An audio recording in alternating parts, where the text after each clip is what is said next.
各位观众朋友们，大家好，欢迎收看 JxJ 论坛。由我 Jimmy 马马介，与我们的好朋友 Jim Noteware 为我们去讨论这个礼拜的时事。Jim, last day of the year, second to last day of the year. Yeah. Last recording for our TV show for this year.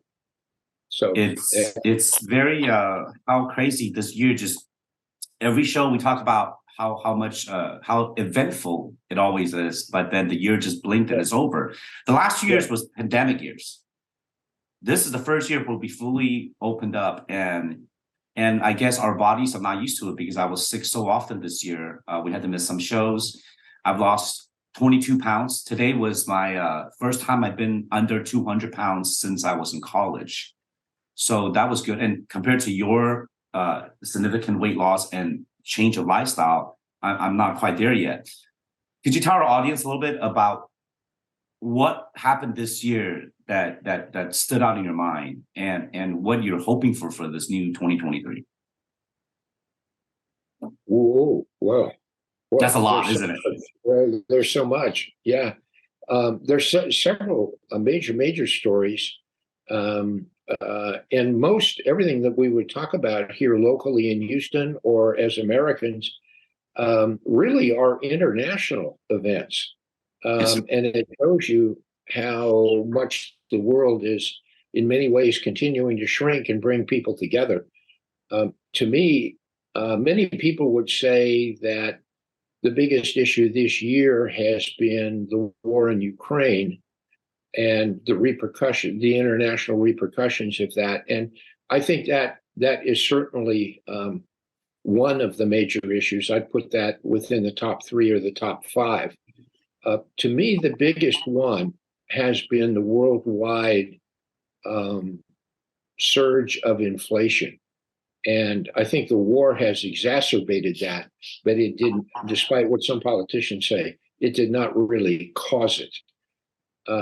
There are other issues that people talk about, and particularly our friends in China are going to say that COVID is by far the most dominant issue in 2023, as it was in 20 and 21. And it well could be. It depends on, it's the old adage, where you stand depends on where you sit. If it's affecting you, then it's important to you. So, but inflation, the US has its own special brand of inflation. It's worse in the UK. It's bad throughout Europe. I think it would be bad in China if China had a typical level of demand. But because China has had so much lockdown, people can't spend the money that they otherwise might. And it's probably impaired incomes a great deal because people can't work, that sort of thing. So, but what really is going on, and again, I fully admit to, and frankly, am proud of an American perspective on this, inflation has been really bad. Almost everybody in every walk of life is losing ground to inflation. That's what always happens. Very, very few people are fortunate enough to gain by inflation. It takes away from everything. Except the top 1%, the top 0.1%. Well, maybe, I mean, they don't feel it, but if you own Tesla stock over the last couple of months, you would be losing a lot of ground. That's somewhat of a different story, but it is related to overall inflation and government subsidies and things like that. But what we have now, I think we're in kind of the worst of all worlds. Inflation in the United States, at least, is still very high, but we're suffering from that, but we're also suffering from the cure. The only cure that monetary authorities have is to increase interest rates. And they know it causes pain. They know it causes dislocation, but it's a price that has to be paid to bring prices back into balance and to stop further increases in inflation. And so right now we have both. We're suffering both from the disease itself and the cure. And it was perfectly predictable and it's going on. My concern is, in addition to all the suffering that's going on, and it is real, is that the government is operating in conflict. In other words, the Federal Reserve is tightening monetary policy, admittedly too little too late. They acknowledge that now. But the fiscal side of the House, the administration and Congress, just keeps pouring on the stimulus. And so what they're really doing is making the Fed's job harder, much more difficult, because they keep pumping it up. And again, I've used this analogy, I think, even on our prior programs. We're driving down the street trying to put our brake on, but in addition to putting our brake on, we continue to press the accelerator. And the result is continuing to move forward too fast, and it's herky-jerky. And the way it comes into everybody's life is volatility and uncertainty, because we don't know where things are going. And usually uncertainty causes its own problem. People are unwilling to make bets. People get depressed. And so this is not only economic issues, it turns into physical and mental health issues, social issues, all the other things. And I think sociologically, we're all trying to cope with not only the main things, but all the ripple effects as well. So we're going to be in this for a while.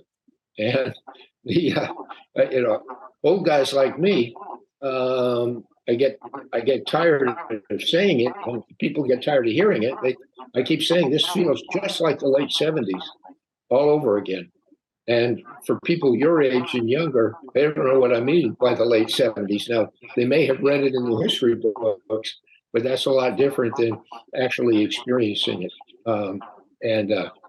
Anyway, I maybe it's too much to ask in a democratic environment, but to ask for government to behave consistently and have the best interest of the constituents they serve in mind.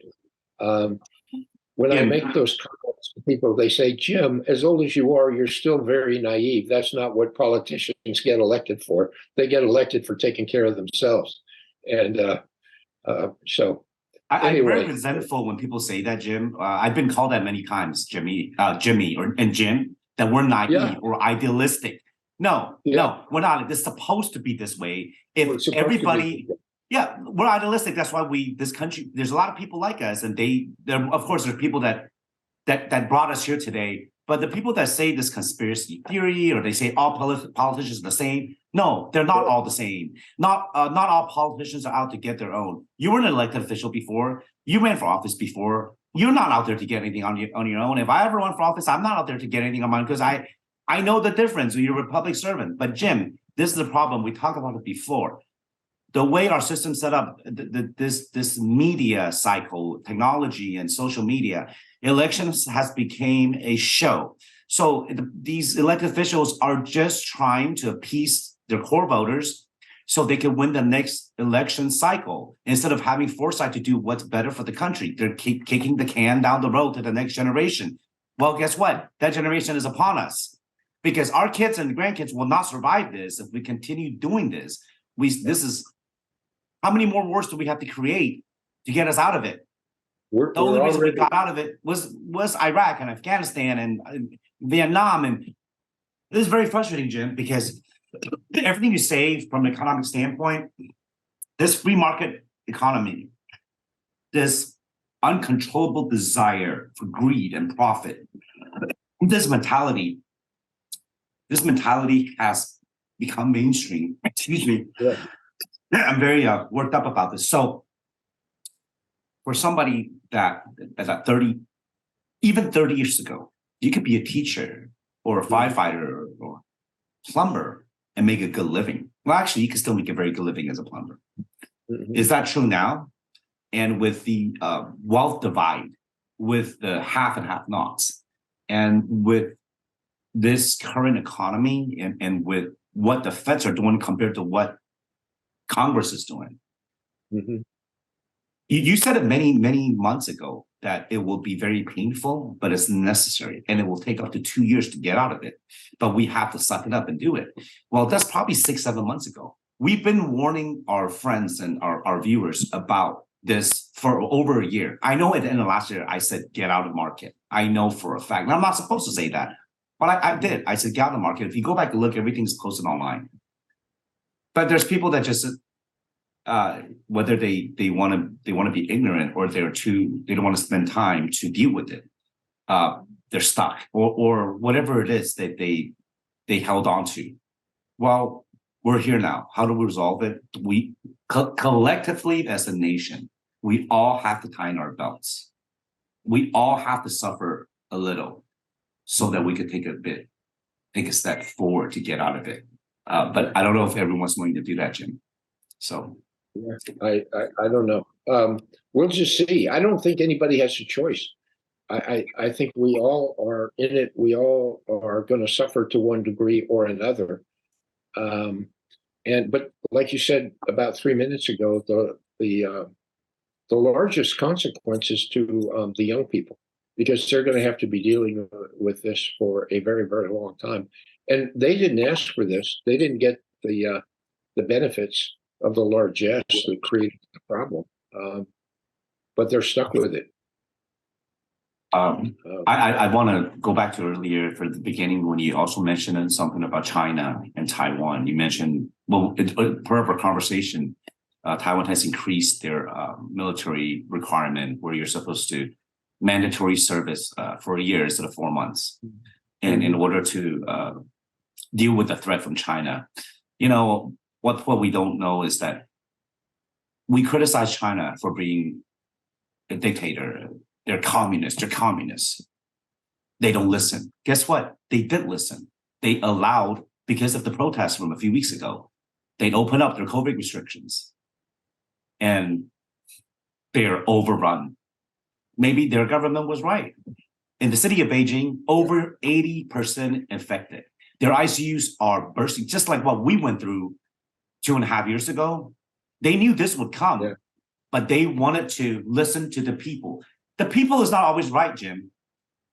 The ignorant masses is not always. That sounds very undemocratic, but that's the fact. Because they don't have the information or the resources to deal with the problems at hand. But what troubles me? Why are we not talking about how this communist country actually listened and did what a democracy would do, which is listen to their people, open up, and then they have to suck it up because no one's going to help them. There are people dying out there. 80% infection rate is ridiculous. It's supposed to be 20 to 30% normally, that very strong wave once they open up. So now every country is setting restrictions for visitors from China to come. So places that are close by. Including us, if an American is in China now, before they can come back, they have to have a negative COVID test before they get on the plane. Otherwise, they won't let the person on or they won't let the plane land. And it's so ridiculous. It's reversed now. Because before China was doing that to us, and nobody wanted to go to China or Taiwan or Hong Kong because it was, 7+3 or 8+4, whatever it was. And now it's reversed. I mean, it's just ridiculous how this come to be. But I hope 2023 will be. We're pretty sure it won't be when it comes to inflation or economy. We know it'll be a rough year. But we also know that we're another year removed from this once-in-a-generation pandemic. We're also removed from this once-in-a-generation winter Arctic blast, which killed so many Americans in the last week. And we pray for those folks up in Buffalo and in Colorado. Even in Houston, we also had a scare last week. When we spoke last week, that was the night when the temperature dropped. What was it, 30, 40 degrees that night, last Thursday? Yeah. My mother's house, her pipes burst, and she's about to have surgery. So it's when it rains and pours, Jim. Yeah, it does. It rains and pours and it leaks. Yeah, it does. But we're prepared for it. We're from Houston. We're used to it. We're going to prepare for the storm and the flood and the freeze, and hope our viewers will do the same, prepare for whatever comes. Have faith in whatever faith you follow, and have empathy, have compassion, be kind, and hope we have a great new year, because next week when we speak, it will be 2023, Jim. 2023. Yeah, we can talk about what the new year may offer and where certain things like inflation may be going, and worldwide markets on certain things may be going as well. So, and I wish you and your I just wish, and I really do believe 23 has the opportunity to be a lot better than 22. But we'll see. We'll see. I want to wish you and your family and your children and grandchildren, your wife, a wonderful new year and happy holidays.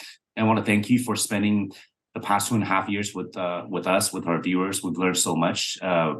Every year, it just blink and it's gone. Another year goes by. But we cherish every moment we have.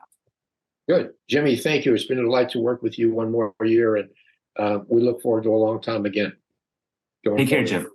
And thank you guys for tuning in. Next week. Bye-bye.